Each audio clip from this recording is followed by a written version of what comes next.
ওদের তরফ থেকে 14 কিলের কিল অ্যামাউন্ট, একটা ভালো কিল অ্যামাউন্ট তারা সেট করতে পারলেও ম্যান পাওয়ারের ঘাটতিটা এবার কিন্তু অনেকটাই ভোগাবে। 15 প্লেয়ারকে এলিমিনেট করার মতো থেকে টপ 1 স্টিল টিকে আছে।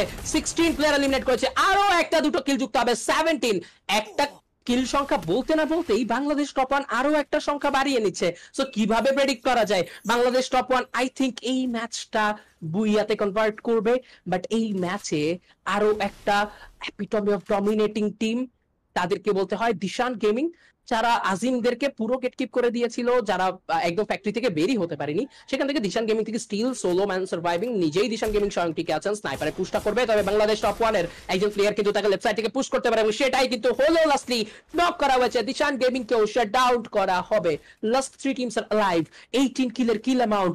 বাংলাদেশ টপ 1 এর প্রয়োজন একটা কামব্যাক, এবং সেই কামব্যাকের দিকেই ধাবিত হচ্ছে। 4 জন ব্যতীত বাকি দুটো প্লেয়ার এই দুটো কিল কেও নিজের খাতায় কনভার্ট করতে হবে, আদারওয়াইজ 20 কিলের কিল অ্যামাউন্ট সেট হবে না। 19 কিলে শেষ হবে যদি বাকি দুটো প্লেয়ার, সোলো প্লেয়ার গুলো একে অন্যকে মেরে দেয়। সেই জায়গায় সেই সুযোগটা দেওয়া যাবে না। স্নাইপারের শটে নক হয়ে গেছে বয়াটি।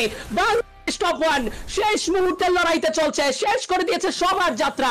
মায়রা কিংবা তাওয়াসসুম কাউকেই দাঁড়াতে দেবে না। And booyah booyah booyah for Bangladesh top 1। একটা শেষ ম্যাচের কামব্যাক, এই অপেক্ষায় ছিলেন Bangladesh top 1 fan base. Comment বক্সে অনেক কিছুই ঘটেছে এবং শেষ পর্যন্ত একটা দাঁত ভাঙা জবাব দিতে সক্ষম হয়েছে Bangladesh top 1। One outstanding performance. Sniper হাতে 11 কিলার কিলিং মেশিন। অনুবদ্ধ ছিল আপু।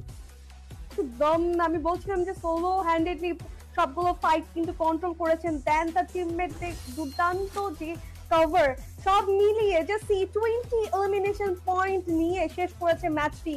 হোয়াট আ ম্যাচ ভাই, হোয়াট আ ম্যাচ।